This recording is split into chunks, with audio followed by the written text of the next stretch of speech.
पहले पर धातु क्या होती है, धातु के कौन कौन से गुण पाए जाते हैं और इनका उपयोग कहाँ पर होता है। सबसे पहले इसकी परिभाषा लिखेंगे। वे पदार्थ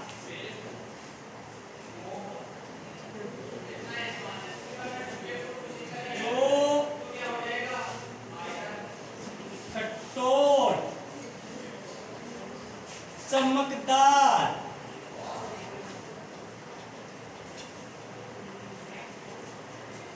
तन्य,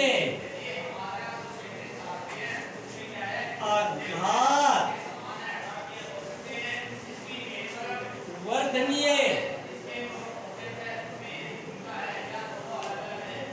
तथा विद्युत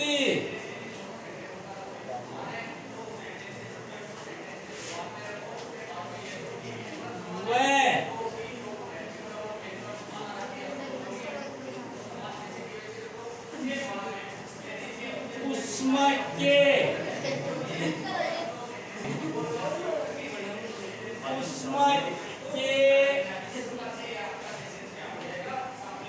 सुचालक होते हैं।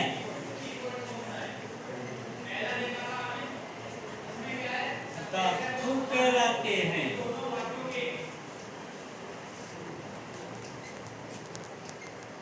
जैसे लोहा, तांबा,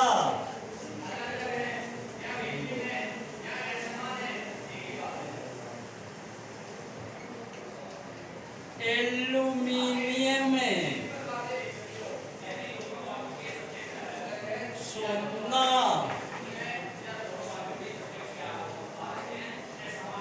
चांदी आदि। ये परिभाषा हुई धातु की। क्या इस प्रकार के पदार्थ जो कठोर होते हैं, टूटते नहीं, चमकदार होते हैं, विशेष प्रकार की चमक पाई जाती है, तन्य होते हैं। परिभाषा लिखेंगे बंधन क्या होता है, जिसमें तन्यता का गुण पाया जाता है, आघात वर्धनीय होते हैं, आघात वर्धनीयता गुण पाया जाता है, विद्युत व उष्मा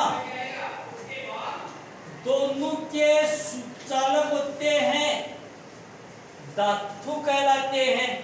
तो ये जिन जिन पदार्थों में भी ये गुण पाए जाते हैं वो सारे के सारे पदार्थ धातु कहलाते हैं। जैसे लोहा है, तांबा है, एल्यूमीनियम है, सोना है, चांदी है आदि, ये सारे के सारे क्या कहलाते हैं, धातु कहलाते हैं। क्योंकि सब में ये ऊपर वाले गुण पाए, जैसे लोहा होता है, लोहा कठोर होता है, लोहा चमकदार भी होता है, तन्यता का गुण पाया जाता है लोहे में, आघात वर्धनीयता का गुण पाया जाता है, विद्युत और उष्मा दोनों का सुचालक भी होता है। ये सारे के सारे गुण जिन पदार्थों में पाए जाते हैं उन पदार्थों को बोलते हैं क्या, धातु बोलते हैं। मोटे मोटे गुण इस प्रकार के पदार्थ जो कठोर, चमकदार, तन्य, आघात वर्धनीय तथा विद्युत और उष्मा दोनों के सुचालक होते हैं, धातु कहलाते हैं। क्या तो पॉइंट होगा आपका, वो होगा धातु के गुण। क्या क्या गुण होते हैं धातु में,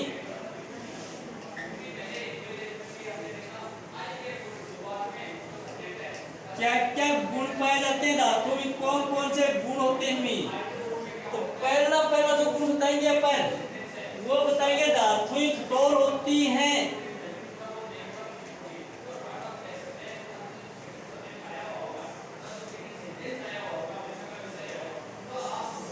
कठोर होती हैं, धातुएं कठोर होती हैं, टूटती नहीं, मजबूत होती हैं। नंबर 2,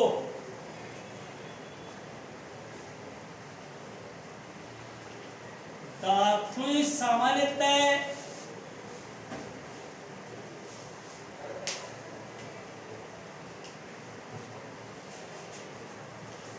ठोस अवस्था में पाई जाती हैं।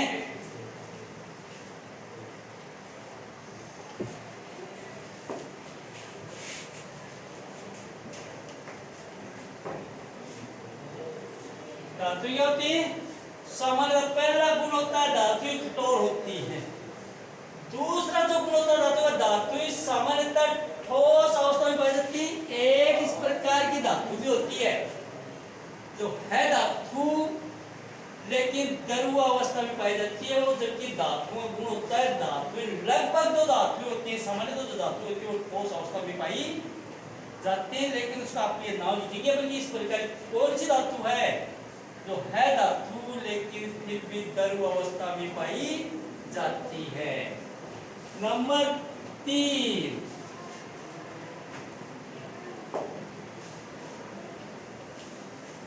धातु में तन्यता का गुण पाया जाता है।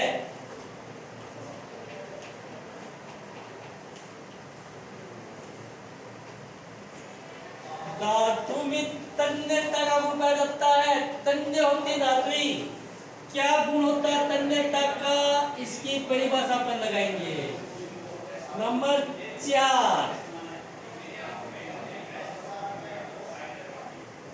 धातु आघात वर्धनीय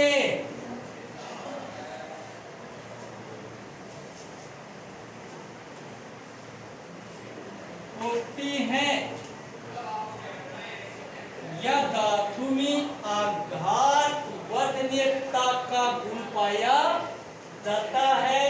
क्या होता है आघात वर्धनीयता का, बात करेंगे अपन। नंबर 5,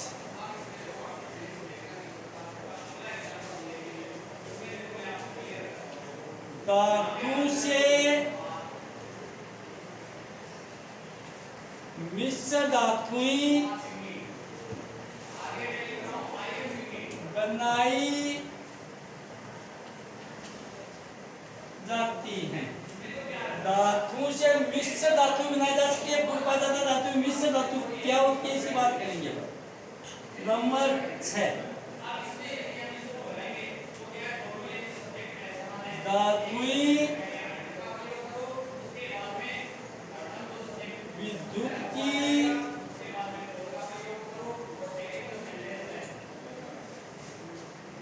सुचालक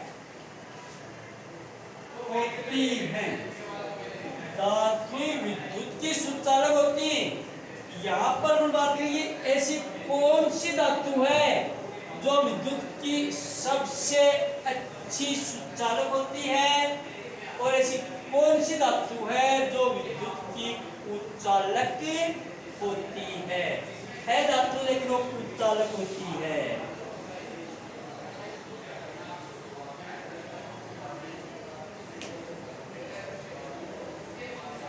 धातुएं उष्मा की सुचालक होती हैं। उष्मा की भी सुचालक, उष्मा का भी प्रभाव होता है धातु में से।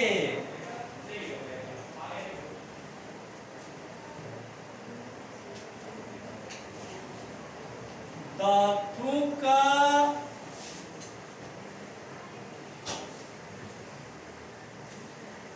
धातुएं अम्ल के साथ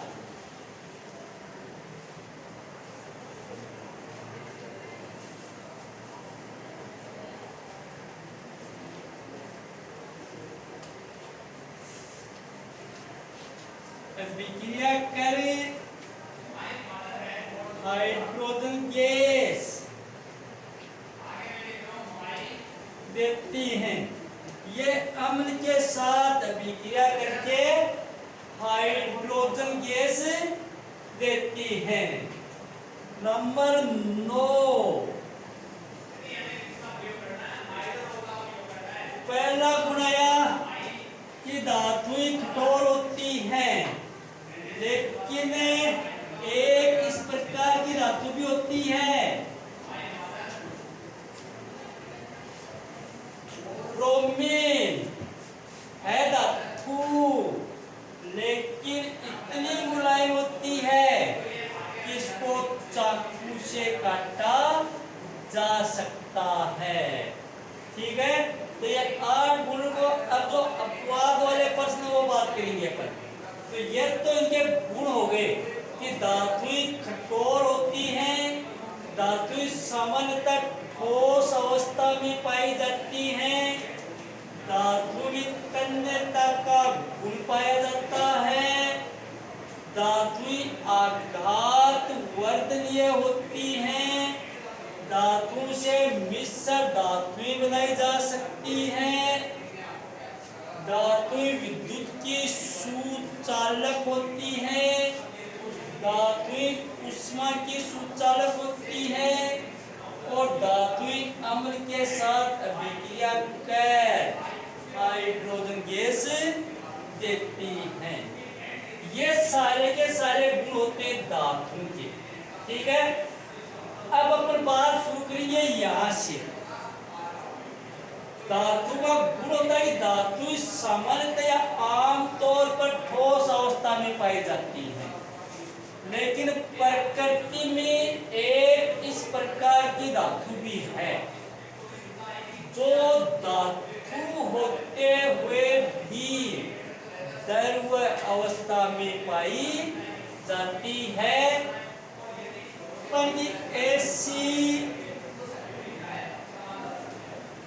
कौन सी धातु है जो द्रव अवस्था में पाई जाती है, जो द्रव अवस्था में पाई जाती है धातु नियम के अनुसार ठोस अवस्था में चाहिए धातु, लेकिन ये द्रव अवस्था में पाई जाती है। वो होता आपका पारा, पारा जिसको मरकरी बोला जाता है। तो पारा है वो इस प्रकार की धातु होती है जो द्रव अवस्था में पाई जाती है। तामक निरंतर समांतरी वो पारा होता है, द्रव अवस्था में होता है।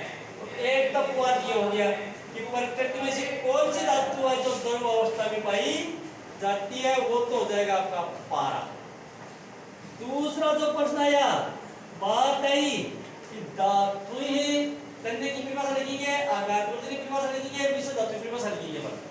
अगला जो प्रश्न आया था वो प्रश्न आया था कि धातु विद्युत की सुचालक होती हैं। ठीक है, लोहा विद्युत का सुचालक होता है, तांबा होता है, एल्यूमिनियम होता है, सोना होता है, चांदी होती है, सारी की सारी ये धातुएं जो नाम बताया वो धातुएं विद्युत की क्या होती, सुचालक होती है। तो यहाँ पर हम प्रश्न लिखेंगे कि विद्युत की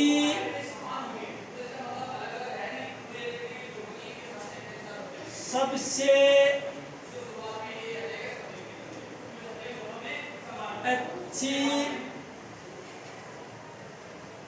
चालक कौन सी धातु होती है? वह लोहा विद्युत का सुचालक होता है, एल्यूमिनियम विद्युत का सुचालक होता है, एल्यूमिनियम से विद्युत आ जाती है, तांबे में से भी विद्युत प्राप्त होती है, सोने में से होती है, चांदी में से होती है। तो प्रश्न यहाँ पर बना कि विद्युत की सबसे अच्छी चालक कौन सी धातु होती है? अब उत्तर ही क्या? चांदी।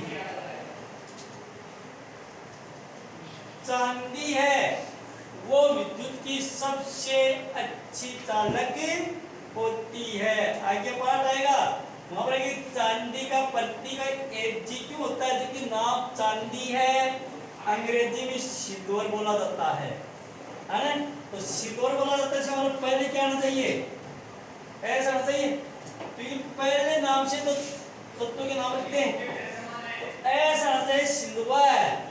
लेकिन सिल्वर ऐसा वो पहले प्रतीक दिया किसका, सल्फर का रख दिया, ऐसा प्रकार रख दिया, तो सिल्वर ने रख सके, तो इसका नाम रखा Ag। लैटिन भाषा में नाम लिखा इसका एंजेटम, एंजेटम लैटिन भाषा में, सोना का भी लैटिन भाषा में लिखा हुआ है, गोल्ड होता है अंग्रेजी में, गोल्ड बोलते हैं, लेकिन जी रख दिया जर्मेनियम का, तो फिर सोने का क्या रखी, जी ने रखते, तो सोने का रखा Au, इसका मतलब था आरम, लैटिन भाषा में लगा, तो कुछ तत्व के नाम लैटिन भाषा में थे, वो अभी लैटिन भाषा में चल रहे हैं। सोडियम मतलब सोडियम का, सोडियम भी ऐसा था पहले, तो ऐसा किसके साथ किया, सिलिकॉन ऐसा आ गया, सल्फर ऐसा आ गया, सोडियम ऐसा आ गया, तो सोडियम का प्रतीक ध्यान में देखो, सोडियम का एन जैसे लिखते हैं, ये इसका लैटिन नाम होता है। पोटेशियम की बात करेंगे तो पोटेशियम पी आता है, पी पहले से पास कौन रख दिया, अब पी पोटेशियम क्या नाम रखी, तो पोटेशियम क्या रख दिया, ये सारे लैटिन नाम इसके। चांदी है वो विद्युत की सबसे अच्छी चालक होती है, तो फिर विद्युत धारा प्रवाहित करने के लिए चांदी के तार बनाने चाहिए, क्योंकि विद्युत धारा की सबसे अच्छी चालक होती है, प्रतिरोध भी नहीं होता इसमें। लेकिन आमतौर पर विद्युत धारा प्रवाहित करने के लिए किसके तार बनाए जाते हैं, एल्यूमिनियम के बनाए जाते हैं, तार सारे एल्यूमिनियम के बनाए जाते हैं, एल्यूमिनियम बनाए जाते हैं, चांदी के नहीं बनाए जाते, यानी विद्युत धारा प्रवाहित करने के लिए चांदी का उपयोग, चांदी के तारों का उपयोग नहीं किया जाता, एल्यूमिनियम के तारों का उपयोग किया जाता है। क्यों, क्योंकि एल्यूमिनियम है वो प्रकृति में पर्याप्त मात्रा में पाया जाता है, सबसे ज्यादा प्रकृति में लोहा है, और दूसरे नंबर में क्या आता है, एल्यूमिनियम।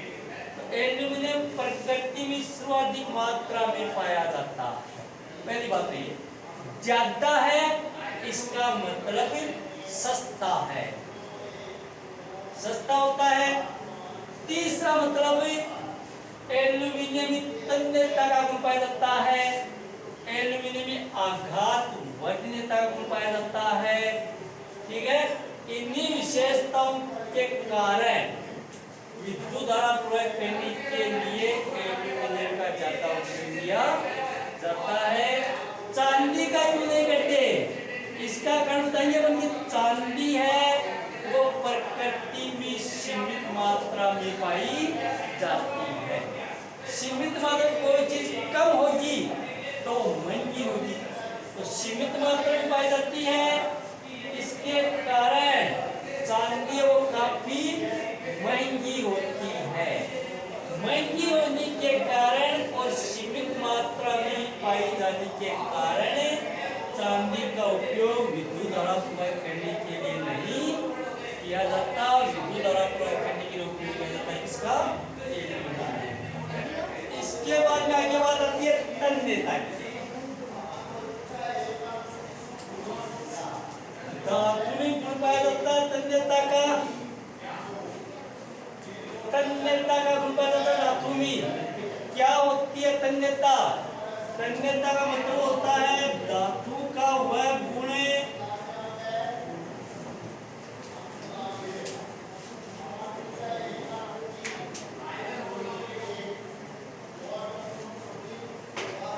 जिसके कारण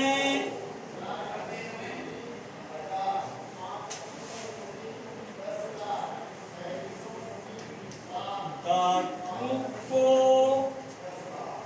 खींचकर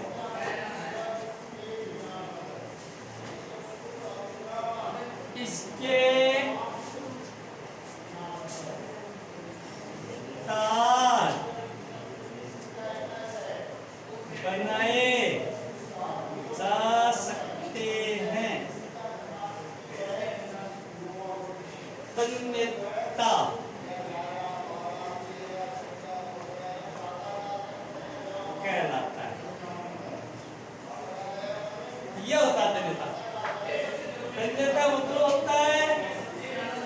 धातु को जब खींचते हैं तो धातु को खींच करके इसके पतले तार से धातु को खींच करके या पीट करके पतले तारों में बदला जा सकता है।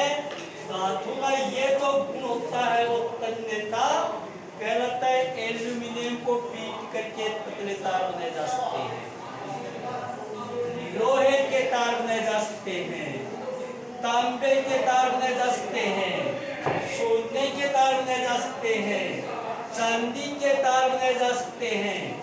तो धातु को खींच करके या पीट करके पतले तार बनाए जा सकते हैं। धातु का ये जो गुण होता है वो तन्यता का गुण कहलाता है।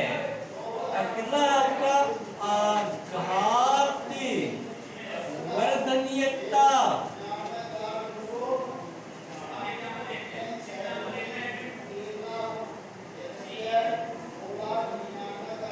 आघात वर्धनीयता ये क्या गुण होता है? आघात वर्धनीयता का मतलब क्या होता है? धातु को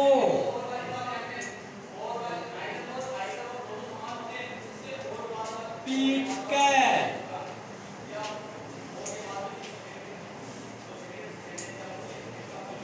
पतली चद्दर में बदला जा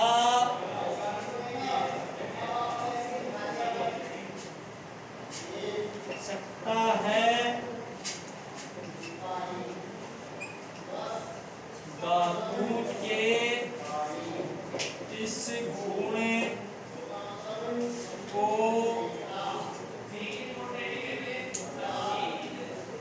आघात वर्धनीयता कहते हैं। यह होता है क्या मतलब? धातु को जब पीटा जाता है, धातु को पीटने पर या धातु पर जब चोट मारते हैं तो धातु टूटती नहीं बल्कि फैल करके पतली चद्दर का रूप धारण कर लेती हैं। तो परिभाषा बताती है धातु को पीटने पर ये पतली चद्दर में बदल जाती हैं या धातु को पीट करके पतली चद्दर में बदला जा सकता है। धातु के इस गुण को आघात वर्धनीयता के नाम से जाना जाता है। तो कोई सी भी होता चाहे धातु को पीट कर पतली चद्दर में बदला जा सकता है, याद रखो, या धातु को पीटने पर पतली चद्दर में परिवर्तित हो जाती है। धातु के इस गुण को आघात वर्धनीयता के नाम से जाना जाता है। लोहे की चद्दर होती है, पीट कर बदला जाती है। एल्यूमिनियम की चद्दर होती है, कॉपर की चद्दर होती है, तो ये टूटती नहीं बल्कि पतली चद्दर में बदल जाती है। इसको बोलते हैं आघात वर्धनीयता। ध्वनिक, धातु में ध्वनिक का गुण भी पाया जाता है। ध्वनिक का मतलब क्या होता है? धातु को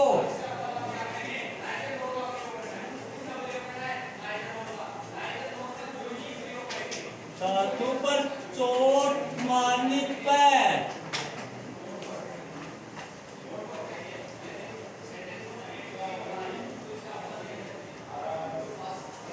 ध्वनि उत्पन्न करती है, उसे ध्वनिक का गुण कहा जाता है।